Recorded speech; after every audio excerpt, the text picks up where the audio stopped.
Welcome, everyone. I'm Ashish Kaushal, CEO of diversity staffing firm Higher Talent and founder of Consciously Unbiased, a movement to build inclusion in the workplace. The topic of today's conversation, the state of men, is one of the most important issues of our time. The research shows that men are feeling more isolated, have less friendships, and say they feel less needed than past generations. We have some amazing panelists today from various ages, backgrounds to discuss how we can reimagine traditional masculinity in 2025, address some of the biggest challenges men are facing today, and create solutions for a new path forward. Our amazing guests are Jason Rosario, founder of The Lives of Men, host Yahoo original series called Dear Men. Jack Myers, media ecologist, founder of Media Village and author of The Future of Men, Masculinity in the 21st Century. Gary Barker, president and CEO of Equimundo, Center for Masculinities and Social Justice. Dr. Brad Johnson, clinical psychologist, co-founder of workplaceallies.com and former professor at Annapolis in the U.S. Naval Academy's Department of Leadership, Ethics, and Law. Jamie Clementis, mental health ambassador and founder of The Breath Space. And Purvis Taylor, author and CEO of Averton Wellness. Welcome, everyone. Thanks for having us. Great to be here. So let's start out by asking each of you, do you think we need to redefine masculinity? And if so, how do you think masculinity needs to be reframed? And do you even like that word? Is it any particular, or we can just go? You can start.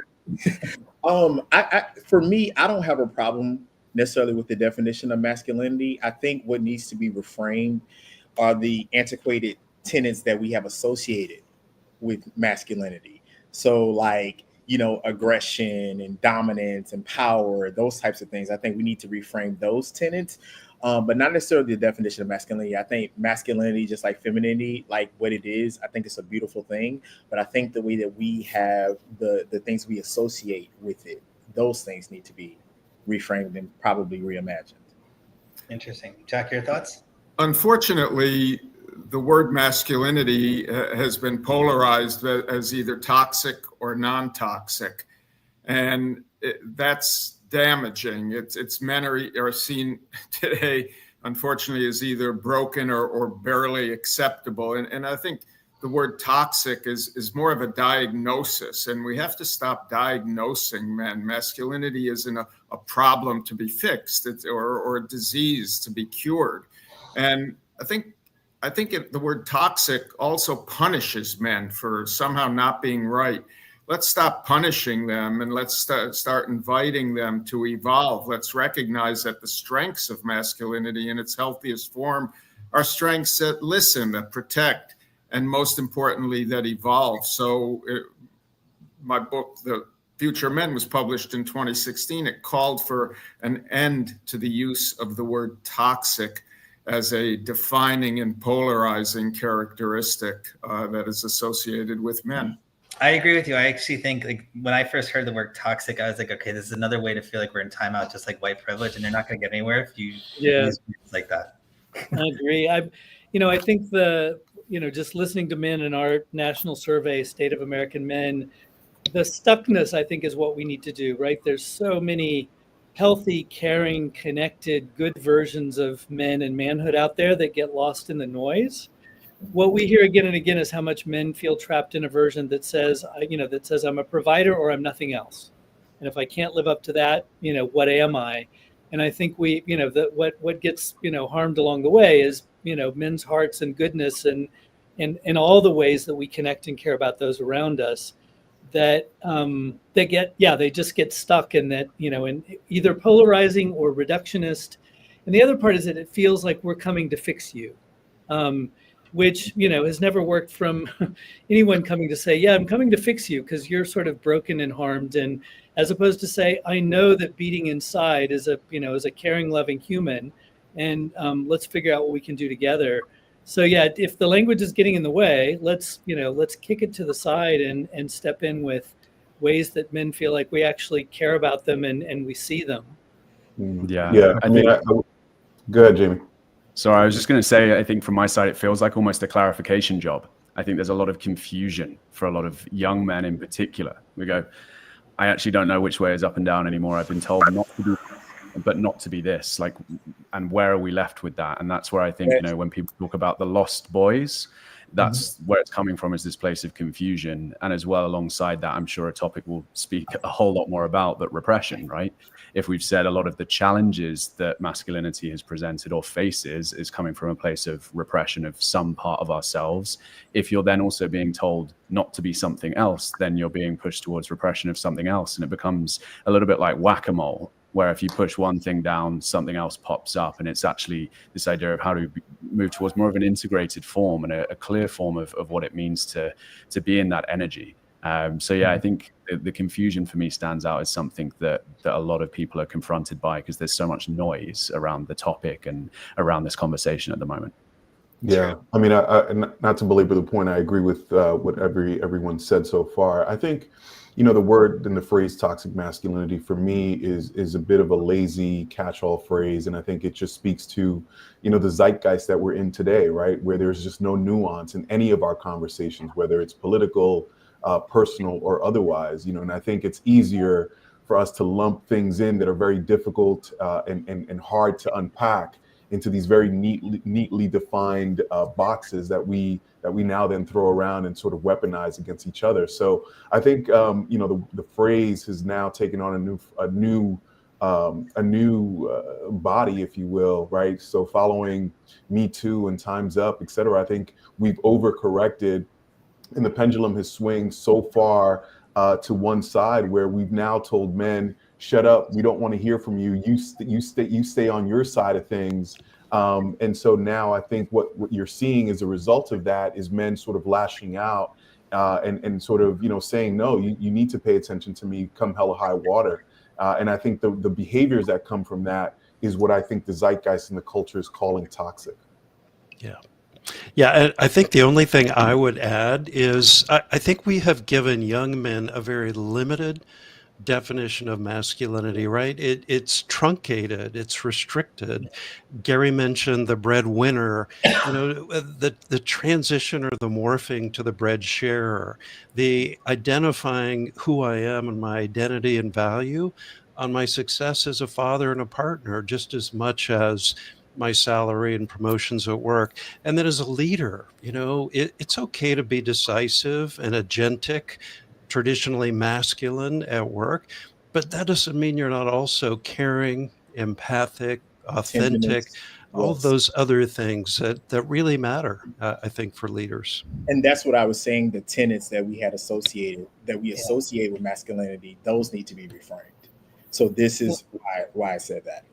So based on what you guys are saying, especially what Jason talked about, like with the premise, I think, is in society, we're assuming that things are broken and society is broken itself, right? And the reality is it's not broken. It's how do we make it better? And I think if we're starting off with the premise that everything's broken, then masculinity is broken, right? And it's not really broken. It's like, how do we evolve until society changes, and how do we move with it forward? And so is it really that we need to better define what masculinity is and how we provide value as males and what our purpose is, more so than focus on the toxic piece of it, right? Because it's not, we're all toxic in some way. What is broken is the patriarchy. Right? Yeah. And the patriarchy hurts men. It forces them into narrow and frankly, incomplete versions, as you've been pointing out, as all of us are pointing out of themselves. And it teaches that strength means silence, that leadership means control, that vulnerability is weakness. And I think the patriarchy disconnects men from, as you've pointed out, Brad, and from their emotions, their relationships, and their full potential. And yes, it's been a disservice to women.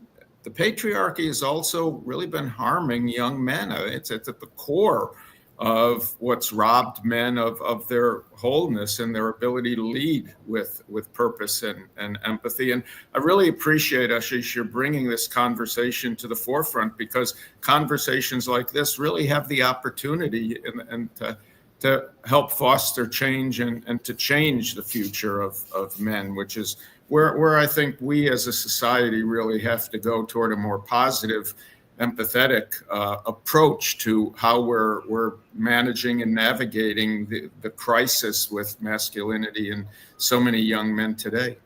So can you all define patriarchy versus masculinity so we know that what the difference is between the two? Well, the beginning. So I had to study sociology to get my clinical psych degree, and what I learned in sociology was hegemonic masculinity, which is really what patriarchy is based off of. And hegemonic masculinity is rooted in dominance, in male dominance, and from that we get the offshoots of toxic masculinity, or we get patriarchy. And patriarchy, when we talk about patriarchy, we're really talking about from a white framework. And when we talk about toxic masculinity, we're really talking about black and brown, because that's measured. Toxic masculinity and patriarchy. Patriarchy is measured in dominance. Toxic masculinity is measured in aggression, in sexual conquest, in those types of things. So they are the same thing, but they are sitting in different spaces. Interesting.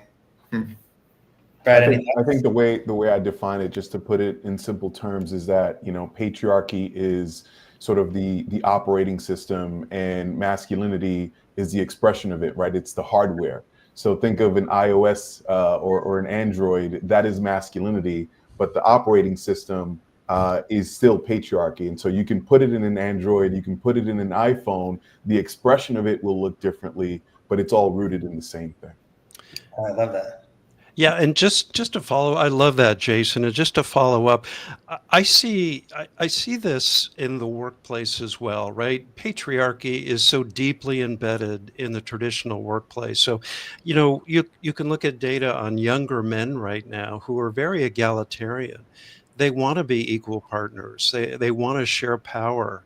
And then they get to the granite wall of the traditional workplace, and it doesn't allow them to do that, right? It doesn't allow them to be caregivers.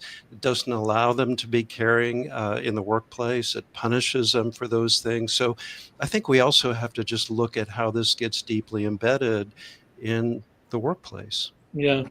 And I, you know, just on a language issue, I think the word patriarchy also ends up shutting down a lot of conversations, because we kind of forget men's contradictory experiences with power, right? The patriarchy is not that we all as men have equal bits of power that we're holding in our back pocket using over all women, for example. It's power concentrated in a few.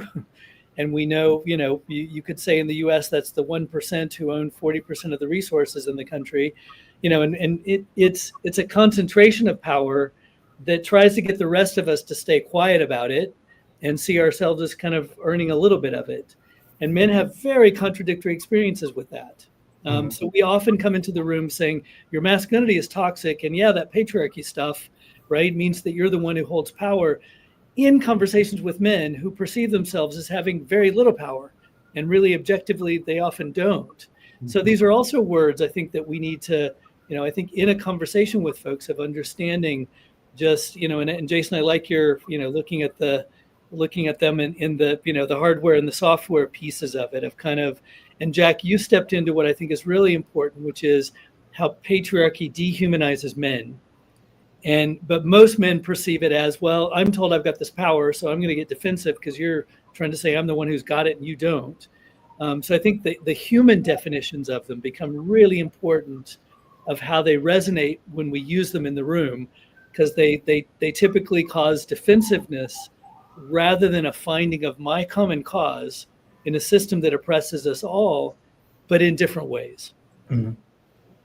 Yeah, and Gary, you talked about some of this in your TED Talk in 2023 about focusing on men. Can you share your why behind that, and what is a man box? Yeah, you know, the personal story that I tell in my TED Talk is witnessing a school shooting in my high school in 1977, and you know, I could talk a lot about that, but as saying a school shooting, you know that I'm talking about a man with a gun, because in 99% of the cases, mass shootings and homicide in general is carried out by men, and there was no conversation had afterwards. Girls talked. Spaces were made for girls to talk. Guys didn't talk about what happened. So there's both the manhood that was coded in what has since happened. There are at least 360,000 of us who have witnessed school shootings in the US since 1980. and there's been at least 600,000 homicides, the vast majority carried out by men since 1980. It's a masculine phenomenon, and no one really talking about how do we not make sense of the trauma in a way that understands men and creating a safe space for us to talk about trauma. A year later, and adding to this was, in my freshman dorm, there's a gang rape on a Friday night, 18-year-olds learning how to drink or how not to drink, and a young woman who becomes part of a statistic of the 1 in 5 women in this country who have experienced some kind of sexual violence.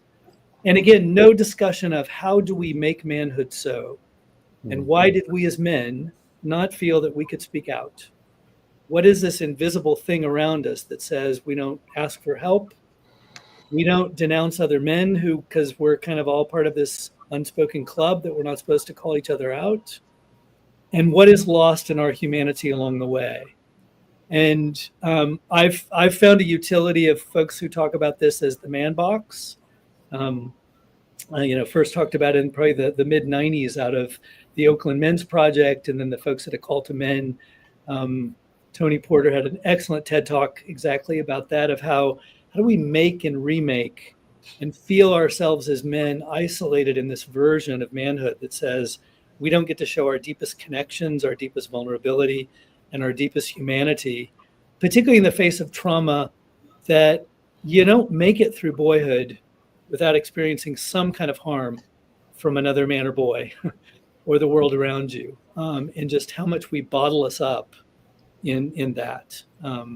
And I know that's what a lot of us work on, is how do we liberate men to be able to reconnect with our humanity that is distorted and kind of in pretty normative trauma that is part of growing up male. Yeah, I mean, kids can be very mean and aggressive, and I guess you normalize violence as a way for us to respond, as a way to handle it as a boy, because we can't say why we're hurt, right? So Yeah. In that way. That brings us, Jason, you speak candidly about shame, depression, anxiety, internal struggles for men, particularly Black men often face. Can you talk to us about toxic behaviors and how they often are products of social conditioning, what we inherit as men? Absolutely. So the analogy that I'll use to answer this question, I think, is appropriate, given that we're having this conversation here on LinkedIn. But that is, there's a role that most men aspire to embody, and that is to become the man of the house, so to speak, right? A protector, a provider.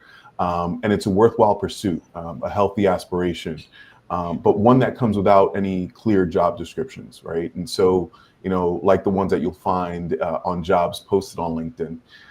And so what happens when you don't have a clear job description that tells you exactly what you need to do to be successful in that role? You're left to fill in the blanks, right? And I think that's what gets us in trouble. And so when you combine that, right, with a culture that shames men for having these deep emotional wounds, right? When you combine that with legacy structural issues in the community, whether it's mass incarceration, issues with education, lack of economic opportunities, and I'm talking specifically for in two sort of marginalized communities, then all of that, the combined effect of all of that is what then allows for and opens the opportunity for what we now call toxic behavior, right? And so, I think that this point has already been made, but that is that there's nothing toxic about being a man. And what people call toxic masculinity is not our nature, it's our nurture, right? And so it's really about asking different questions and not blaming men, but really asking, what do men need? And then giving us, resources and the tools and the language and helping develop a mindset to help free men from the script that we unfortunately have not written for ourselves. And are men the only ones who are toxic? That's a trick question. Good one is she. She's trying to get me to say something here that'll get me canceled. No, I mean, I think if what we're meaning by toxic, it's behavior that isn't in integrity, let's say, with love and with care of other people and integrity for yourself, then yeah, I mean, I think men aren't the only ones that are toxic. But I think to the point that was made earlier around patriarchy, and how patriarchy harms not just men, but women as well. Yeah. I often talk a lot about, sort of how men police each other emotionally, women police men as well. I think we hear that a lot. We hear, women talk, want men to be more emotionally expressive, for example, but unfortunately don't know what to do with that when they do get it, right? And so, Bell Hooks talks about it at length in her wonderful, wonderful book, A Will to Change. And I think she makes the joke that on Wednesday at 2 p.m., if all men were to take to the streets and say, you need to listen to my emotions, I think the world would shut down. So, I think that speaks to, I think that speaks to this notion that, what we call toxicity is really just hurt and unresolved trauma, right? And I think that affects both men and women equally. Well said. Jamie, men are less likely to seek mental health challenges than women. Can you share a little about your own experiences with mental health challenges and how this idea of embodiment opened a pathway for healing? And what does it exactly mean for a man to be embodied? Yeah, it's a great question. So personal experience, I'll do the briefest version I have of my own personal journey. I grew up in a very traditional household, a very standard kind of UK upbringing in a lot of ways. I went to an all-boys school. I was playing high-level sport, particularly rugby, which is a very traditionally masculine environment. And throughout my late teens and early 20s, started struggling with depression, with anxiety, with panic attacks, and increasingly severe anxiety in my early 20s. And I went on this journey, for want of a better word, into what role has masculinity and my relationship to being a man played in my struggles with my mental health. And I think at a very fundamental level, it's this idea of repression. I was raised in an environment where we spoke around our feelings, but we never spoke about our feelings. It was implicit rather than explicit. And I think that for me built up into this place where I felt fundamentally unable. There was a skill gap. I didn't have the skills or the language to speak about what I was experiencing, and that led me down, into a very challenging place. And I always give the example of losing a friend from school to suicide when I was 23, and going to meet my friends from school to grieve together and to not even directly talk about what had happened, but just to be with each other.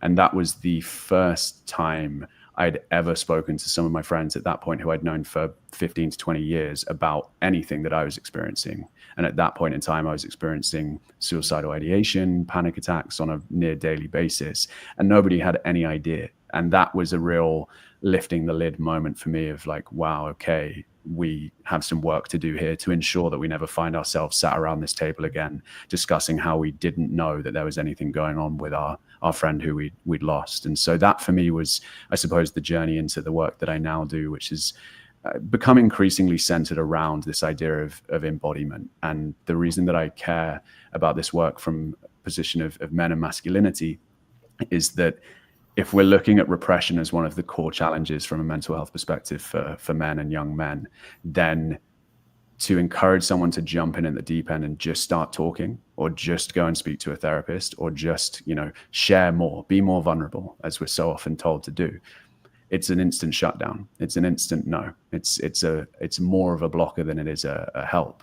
And so one of my most transformative experiences through breath work and through embodiment was a moment where I realized that the moment I came out of my head and began to connect to my body was the moment I was allowed by myself more than anybody else to start feeling my feelings rather than thinking my feelings. You can't solve a feeling problem at the level of thinking. And so that for me is really where embodiment plays a key role, particularly for men, to go, hey, we might not even at the first stage try to get you to talk about this, but just come into a space where you are encouraged to feel whatever that looks like. And I think that's kind of formed a thread across my work to this date. And further into that, what does it mean to be an embodied man? It ties for me to this idea of leadership, self-leadership, and power. But power, I like to redefine power in the context of masculinity, is not the patriarchal power over and dominance. It's power with and power for. How do I take the power that I have been granted by this system that I didn't choose to be a part of and use it to empower myself, but also others and lift everybody up to at the same level rather than getting sucked into this zero-sum game. And for me, that comes from a place of embodiment where you are able to regulate yourself, your nervous system, your emotional state, so that you can communicate, hold space for others, and lead in a way that is grounded and compassionate. So yeah, that's my take. Wow. If you don't mind, can I jump into a little deeper there? Sure. So you lost your friend. Men tend to have a tendency to procrastinate when they do something they're not used to, right? So was that event enough to push you into going to therapy and trying to make sure you heal, or did someone else have to kind of walk you through it? And then how much time did it take to get you to the place where you're like, I need to get better? Yeah, I had some failed attempts at therapy. I think the therapeutic relationship just wasn't right for me, but there was an acknowledgement that I needed to get support. I'd love to stand here and say I did it all by myself, but it was, I think I was 23 at the time, and I was speaking to my mum, who I have a wonderful relationship with, and I was broken. I was at my lowest point. And she said, do you want me to find you a therapist? And I didn't say, yes, please. I didn't say, no, thank you. I said, just do whatever you're going to do. Mm-hmm. And I ended up working with that therapist for 3 years, and that was the first moment for me that started to shift everything from the place I was in at that point in time. So yes, I would say it took some help, which, you know, I'm happy to admit, and I think for most people it does, particularly when you're in that depth of pain. And the experience with losing my friend actually was more of an opening experience for me around the role of masculinity. Like, it slapped me in the face. So it's like, here we are, 17 guys who went to an all-boys school, and we have just lost one of our friends from within this group, and none of us, not even his closest friends, had a clue. Nobody. And so how the hell did we end up here, and how the hell do we make sure that we never end up here again? And that for me just became sort of a personal mission, just to go, how can we do things differently? How can we open up these conversations? Lead by example. I think leading by example for me has always been the route. I love these conversations, but I'd rather be out there living and just kind of fighting the fight. And so just striking that balance between talking about this stuff, which does in a way lead by example, but then being out there kind of living from that place as well. Can I just double click on something, Ashish? Because I mean, it feels like you're speaking directly to me on this, Jamie, and I appreciate it. But I want to underscore, you know, for those that are listening, that, you know, perhaps are not, in a consistent practice around therapy or even any sort of body somatic work. I can't understate the importance of doing that work, right? Because we can talk all day long in terms of theory and frameworks, et cetera, but that is where the work is happening. That is where the change is happening. And I think, you know, what I've found in sort of my work with men is that men don't want to be told how to be men or what a man is. They want to feel like men. You know, they want to feel valuable. They want to feel valued as well. And I think in order to allow yourself as a man to feel those things, you have to go through this process of sort of removing the blockages that might exist in your life. And I think that's what Jamie is referring to. It's just this feeling of embodiment. So I love that. I just wanted to, you know, double click on that, Jamie, because I think that's really important. And Jason, I want to go a little further than that. So I think part of like being a man and being a good leader is to be able to supplement yourself with the things you're not good at, with people around you that are good at the things you're not necessarily good at, and asking for help, right? And realizing when you're not good at something, don't just swallow it and pretend you're going to do it, right? And so if you're not good at asking for help, then you need to leverage your network or your village. Purvis has always told me, like, the village is everything. Right. And so given that, what do you think?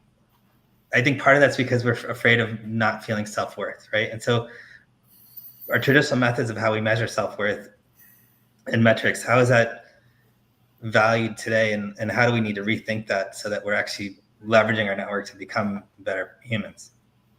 Yeah, I mean, I think, you know, in the work that we're doing at the Lives of Men, I think part of it is, and we've talked about language, we're going to get into the power of language as well. But what we're trying to do here is reframe some of these sort of old tropes and notions of what it means to be a man, right? And so when we talk about self-worth, unfortunately, and I think we can all agree, so much of our self-worth is tied to what we produce, and what we earn, and sort of how hard we grind, how many boxes we check. But that mindset doesn't really leave much room for the underbelly of who we are as human beings, right? The softness, the tenderness, the humanness, if you will. And so I think part of what we're trying to do is, for the word provider, for example, we're trying to reframe that and say, there are multiple ways that you can be a provider, right? You can provide safety, you can provide service, right? By way of community service to your community. You can be a caregiver to your family, to your children. So it's really opening the aperture around what it means to provide. And look, fully acknowledging that economic times are hard, and men, are struggling. And so there's a real pressure there for sure. But I think it's really helping men open the aperture around the ways that they can provide and protect for themselves and for the people that they love. So for me, when you ask about the new metrics, for me, it's emotional integrity. To what degree are you loving well, right? How honest are you with yourself and with the people that you love? I think that, to me, is the type of wealth that I'm chasing now. So it's not just defining us as being provider of financial safety. It's actually provider of emotional safety. Brad, part of the reframing opportunity is also around stay-at-home dads. Instead of automatically thinking a stay-at-home dad is an out-of-work dad, to think of a stay-at-home dad as someone who is providing for his family, who is taking responsibility, and who is leading, and to respond positively and acknowledge that positive part rather than just making the assumption of the negative. So Jason, I really appreciate the context of reframing the messaging. I love that. And Brad, you talked about the value of men to have egalitarian relationships at work and at home.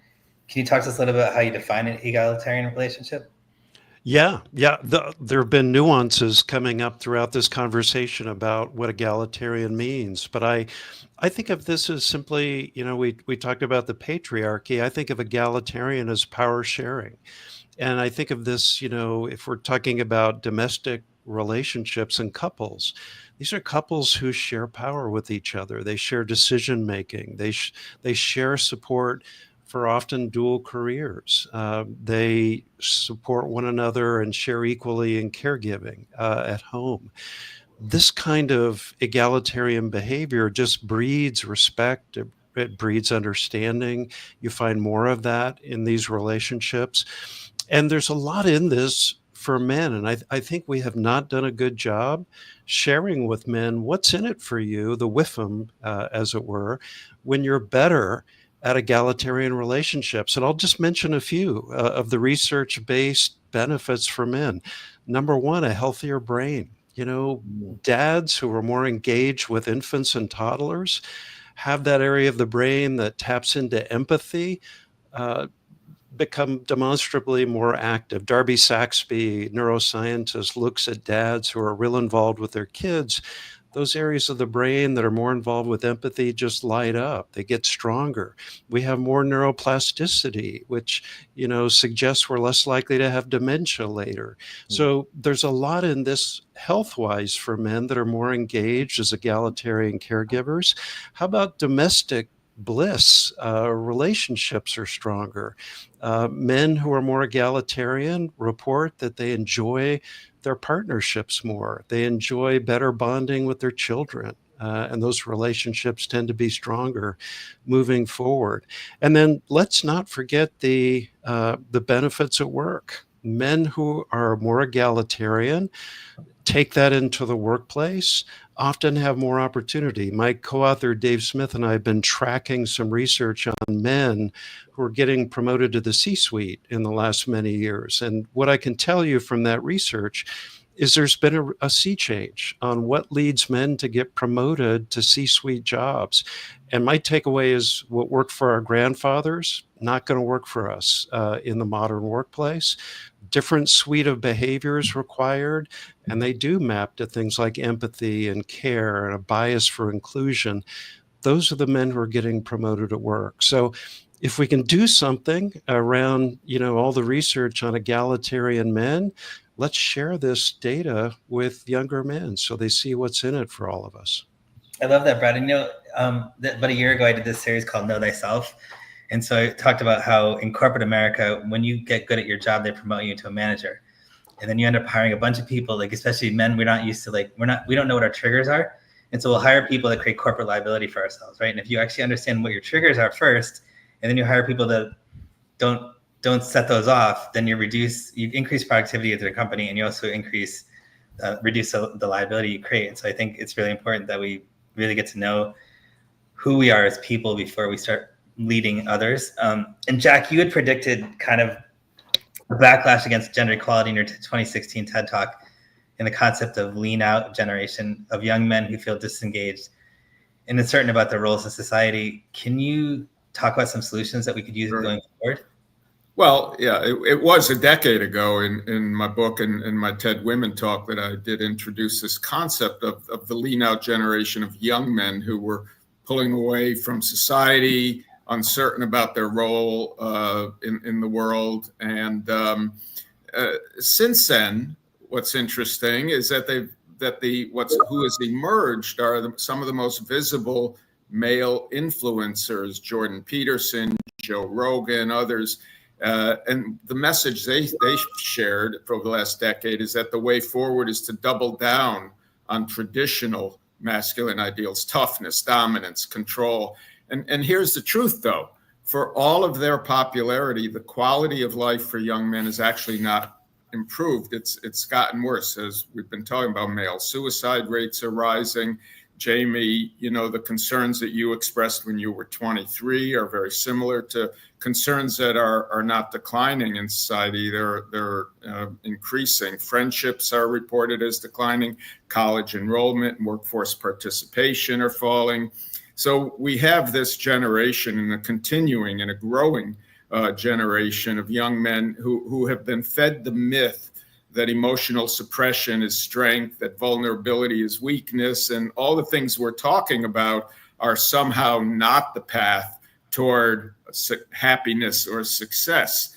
So what's really happened over with the Jordan Petersons and Joe Rogans of the world is that they've spread a message that's failing. And I think we need to tell that story, that message is not an empowering message. They're doing a disservice to young men. They're not helping men lead fuller lives. They're trapping them in outdated identities. So what we need now isn't louder male voices like Jordan Peterson. We actually need wise ones like the gentleman sharing the platform here today. We need role models who lead with vulnerability and purpose, who show that strength can mean empathy. And I think real leadership means knowing how to listen also, as well as to speak, and that the future will be shaped not by men who dominate, but by men who evolve. And it's not a call. None of us are suggesting that we abandon masculinity, and just the opposite. I think what we're all calling for is to complete masculinity and to move forward with our messaging, more positive messaging in society, and vocally reject the messaging that's been doing such a disservice to men over the last decade. No, absolutely. And I'm going to come back to you on the Joe Rogan thing in a second. I just wanted to add Purvis's thoughts around this, because you do work in helping develop language around emotions, and you've often said we lead with our wounds rather than our healing. What did you mean by that? You're muted, Purvis. Well, I often say that our wounds and our unmet needs drive us more than anything else in life. And so it's important for us as men to be conscious of what our wounds are, what our unmet needs are, because they are the things that drive us and motivate us more than anything else. And the way that we understand what those wounds and those unmet needs are is through introspection. We're not taught that as men. We're not taught to take a deep dive into who we are, into our experiences. Case in point, I recognize now, when I first moved to New York after graduating from college, and I got a job at Def Jam, and I'm signed to Wilhelmina Models, and I'm acting, I'm doing all these things, The wound was rejection. I was bullied as a kid. I was molested as a kid. What I was doing was proving everybody in my life wrong, but at my expense of my actual healing. And so my identity became what I did. And once that no longer served me, I was forced to take a deep dive into myself. Otherwise, I was going to end up in a situation where I could potentially succumb to suicide. And so like I had to take a deep dive into myself, and I had to understand what my wounds are, what my triggers are. And in doing that, my life has improved significantly. In the lives of men who I help, their lives have improved significantly simply by taking a deep dive and spending time with yourself, getting to know yourself. As men, we're not fluent in the language of our emotions. And if you're not fluent in that, then you're not fluent in you, the language of you. And so it's important for us to understand our experiences, take that deep, curious dive into our experiences, because that's what leads us if we're not conscious. So, Purvis, do you think toxic masculinity is actually toxic in terms of we're being toxic to ourselves and self-destructive more than anyone else? I think is what Jason said. Like, I think that we're using masculinity as the thing. It's not that. That's a human being who is exhibiting toxic characteristics. Has nothing to do with the fact that he's male or female, right? Yeah. It's a human being that has some issues that they have to work through. So we can't use masculinity as a scapegoat. It's a man who has to work through things just like everybody else. Sure. So toxic masculinity is not a thing for me. It is, when we talk about that, we're talking about people who have things that they have to work through, who happen to be men. And we happen to use masculinity as a scapegoat for everything. Yeah. And I'm going to go back to Joe Rogan for a second, just because you guys brought up some really good points, because he does, like, some of the leaders you met that talked about with their podcast. So on the one side, they're trying to be showing that they're tough, right? But the second side, if you listen to some of how they act and what they do versus what they're pitching, they talk about like mental health, their physical cold plunges and things like that to make themselves more at peace. And they're basically exposing their feelings in these podcasts, whether they're right or wrong. They're in touch with their own intuition, and they're telling us not to do that, right? On some level. But if we actually did that, we might be a healthier human being if we're in touch with how we feel and we're doing those things that are mentally good for us. I mean, I don't know. It's the positive side of the things that it just, we're listening to all the negative pieces of it. But then if we act as what we should be doing, then we might be more in touch with who we are. I don't know. I think on that, actually, for me, the thing that stands out is actually the word you used just at the end there, which is should. You know, people are telling people how they should be living. You know, if you want to be a man, this is what you should do. If you want to be masculine, this is what you should do. And actually, it's a thread that's been throughout this conversation, which is figure out who you are, look at the ways in which you're not accepting yourself because of who you think you should be or who you think you've been told to be.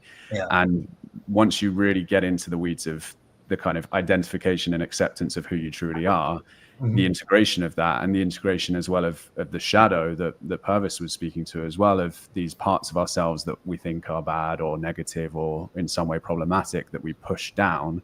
And again, when we push them down, they come to the surface. And so I think it's almost just it's very typical of any kind of movement or podcast or whatever it might be. It's just, we are prescribing things as if it is a catch-all. You know, this is how I think I want to live. And for Joe Rogan, it might be authentic to him, but that doesn't mean that it's masculine, or it doesn't mean that it is how everybody else should live. And I think wellness and podcast society now has encouraged everybody to outsource their sense of self, outsource their personal responsibility, their identity, because of this mass confusion and lack of identity on a mass scale.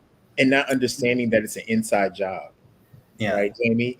And I love what you said about the integration and the shadow work, right? Because what we ultimately end up doing is we manage our shadows where we strengthen our light. And I think for a lot of men, we don't know that light is there, because we're so focused on the shadow. So of course that's why Joe Rogans and David Goggins, those men are successful, because it's about the performance instead of about taking a deep dive into ourselves and understanding how we show up in the world, how we oriented. What is our origin story? Mhm. Most men are not connected to the origin story, or Yeah. if they are, it's faint. It's very faint. I think what Jamie said, I think it's about understanding, managing our shadows, but also understanding that we have light. And I think it's important for us as men to know that we have light. Obviously, the men on this panel, they know they have light because we're on the panel, but it's a lot of men who don't know that they have light. And when you understand that you have something of treasure and value, it empowers you to deal with the shadow. Yeah. And I think that's the bigger thing. Yeah. Gary, you're gonna say? Yeah, I was going to jump in on the part that I'm trying to talk to young men and hearing a lot from boys is they've got a bit of a myth that my hero quest, right, to use Joseph Campbell's approach, is kind of, I'm going to do it on my own. And I do worry about kind of some of the threads I hear around stoicism of I'm going to work on myself, which is actually sort of a distortion of what stoicism was about, living in group and in relation. And I wonder, how can we lean a bit more into I can't do it on my own, right? Our journey in boyhood is we start off. So I'm as a developmental psychologist kind of thinking, I think Jason, you used this before, the nature and the nurture, right? The nurture part we know about boys is that we are harder to soothe biologically. We come into the world with our male hormonal and biological chromosomal makeup. We're harder to soothe on average. The nurture part then says, soothe yourself, get over it, fix yourself, don't cry, all that stuff that gets layered on us. We then go to a school system in a world that tells us don't show vulnerability, when learning is everything about vulnerability. I've got to say, I don't know, I need somebody else to show me, right? It's the ultimate, confession of I'm not capable. I need somebody else to help me do this together. And then we send you in a world that says, violence is the way you get here. I think, Purvis, you talked about your bullying experience. All of us, different kinds of it, right? Where we see how much power gets relayed out. And then the hero story that so many boys and young men are stepping into is I can fix myself. And so I think, how do we step into this deep relational part? That's where I'm going to find myself. Yeah. Anyway, that's it. I love that. Riffing off yours. Yeah. No, you sparked something, because I think there's a distinction between isolation and solitude. Yes. Right. And isolation is rooted in avoidance. Yeah. Right. And solitude is rooted in seeking answers. And I think that's what introspection is, right? It's going into a space of solitude to seek answers, because I believe that the soul has the answers. I believe that. I firmly believe that. And so, to your point, what you just said, we have to encourage men to spend time with ourselves to seek, as opposed to isolate ourselves to not hear any other voices but our own. You know what I mean? And I think that's the key right there. We have to understand that, a lot of men, we live in a space of avoidance. Yeah. So let me ask you this. Growing up, part of, we're probably going to touch on AI a little bit for a second, but part of it, so how many of you guys remembered your friends' phone numbers when you grew up? And how many of you guys remember one of your friends' phone numbers today? So part of what I've heard you guys all say is I think in different parts of your discussions, right? And the cell phone basically took away our need to memorize stuff, right? Which is part of a thinking pattern, right? Yeah. And now you're getting these podcasts, you're getting AI that just will come up with the answers for you, so you don't have to think through them. And so we're getting to a place where if we're not thinking, we're going to go back to hunter-gatherer type of mentality, right? Because we're not using our brains as much as we needed to. And so do you think that's part of the problem right now, is that we're also removing the ability to flex our muscles, our brain muscles, and we're just accepting what's being thrown at us? If part of that transformation is going back to feeling, so if we're not thinking, if we're feeling more, if we're getting more complete with strength and softness, with the wholeness of all the sensibilities and opportunities, and if we integrate the shifts and transformations that are taking place with technology, that will lead us back to a greater focus on humanity and leadership that's empathetic and that's emotional and that's has a courage to take down that armor that prevents us from being vulnerable, from being expressive emotionally, from interdependence. Then I think the technology could have a positive path toward greater focus on empathy and feeling. Yeah, I think to jump in on that as well, we use almost hunter-gatherer times as a bit of a slur. It's like, oh, what a backward step. But actually, we could learn a lot from indigenous traditions and indigenous cultures of simplicity, of being connected to the land, connected to ourselves, connected to community. We think that our way is working, this, ultra convenient technocratic space. Is it working for anybody? I'd argue probably not in a significant way. And so I think a lot of what we could see, for me, certainly the best use of technology now that we have it is, can I use it to facilitate taking away unnecessary cognitive load? And to Jack's point, so that I can feel, but also so that I think it was Rick Rubin talking about this the other day. In an age of information overload, we don't need more knowledge. The AI's got that taken care of, but what we need is wisdom and embodied wisdom, and the AI can never give us that. And I think that comes back to this freedom that it can give us when it's used in the right way, and using it in the right way, I think, is a whole nother discussion. But what it can do for us in the positive sense, because there's a lot of doom and gloom around it, is actually open up that space where we can live in a more human way and connect back to that in a significant and meaningful way as well. For sure. And I think what AI won't ever provide is connection. Nothing can replace connection. We grow in the context of community. We don't grow in isolation. So it's like that connection community, AI can never replace that. Yeah. In my opinion. The one set of professions that looks like AI can't make obsolete are caregivers, elder care, child care workers, the human touch that comes in the medical care profession. So, whenever they come for us and we're going to be fighting, right, that's going to be our superhero, our superpower to push back when, whatever Terminator Part 4 comes along for us, is that the ability to care for each other. Brad, I think you were saying before, of just helping men see our superpower is our ability to care for others. I think in the face of AI, that becomes even more apparent for me. Yeah. But I think that it even speaks to the fact that masculinity is not static, it's dynamic. Yeah. I think what Brad highlighted was masculinity. Take the tenderness, the care, all these things. That's a part of it. And I think that we have to understand that it's not this fixed thing. It's ever evolving. It's always dynamic.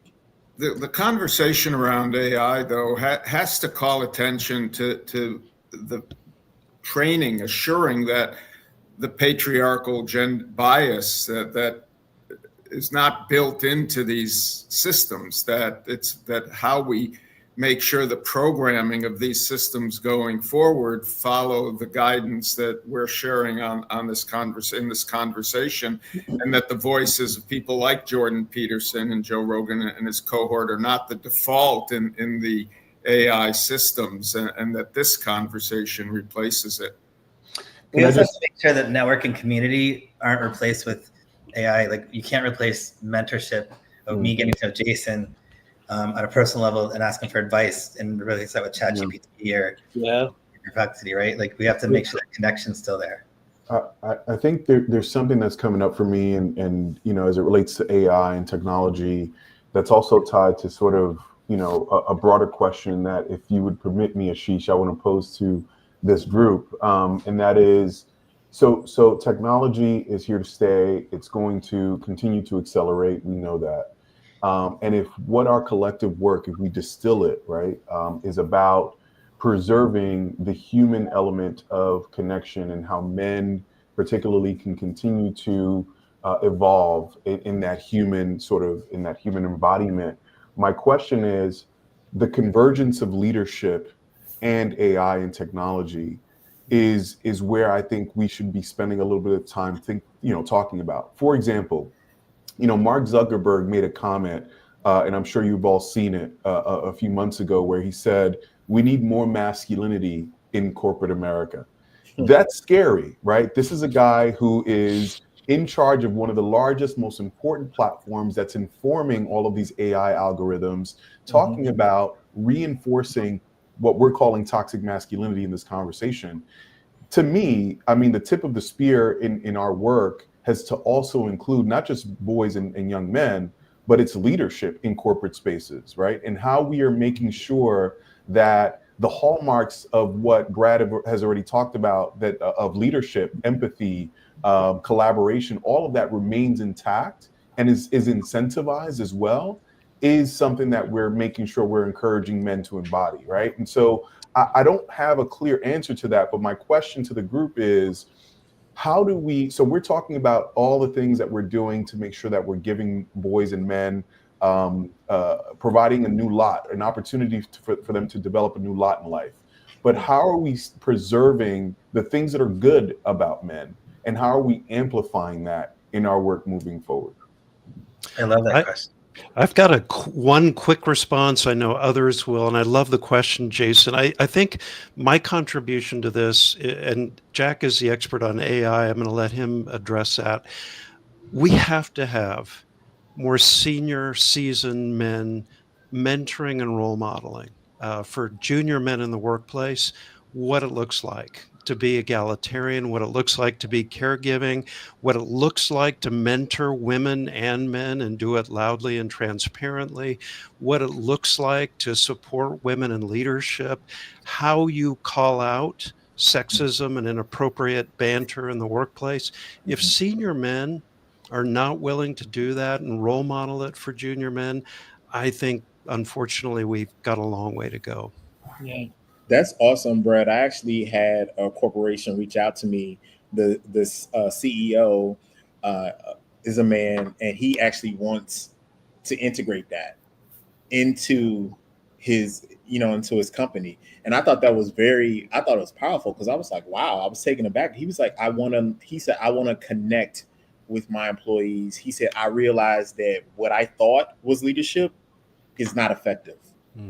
And so he had the revelation on his own. And so he sought me out to figure out ways that we could integrate, and that we can, coach him through some things and get him to a place where he can be that type of leader and encourage that type of environment. He actually wants that. He actually wants his senior staff to mentor the younger staff in a healthy way. And he's also empowering them to seek out, resources. If they can find resources that like programming or coachings or things like that, he's encouraging them to seek it out, because he really wants to get this thing right.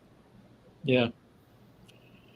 Yeah, we, to Zuckerberg's comment, I don't know how many of you read Careless People, but, the version of manhood that comes across in Seeing Behind the Scenes at Meta, suggests a guy who didn't want to wasn't even worried about being present when his first child was being born.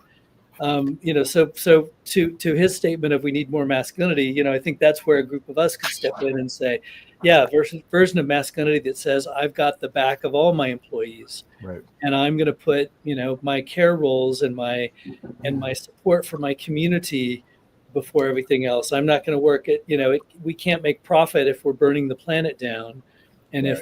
if my data processing farms are sucking more energy than the planet has to give us, right? That if masculine energy mean I care about the folks around me, go for it. More masculine energy. If it means your indifference, your hubris, your arrogance, and your harm to others, that's not the version we're after.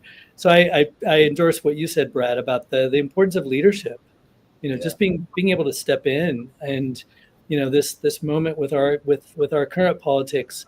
I know there's so many good people out there and so many good men out there that are just being quiet in the moment when we're seeing, DI getting slashed, when we're seeing Medicaid and fill in, all the stuff that so many families depend on, that just the power right now of the courage of good men to speak up seems so urgent. So yeah, I'm happy to be on a conversation with groups like you, with gentlemen like you who are willing to say this.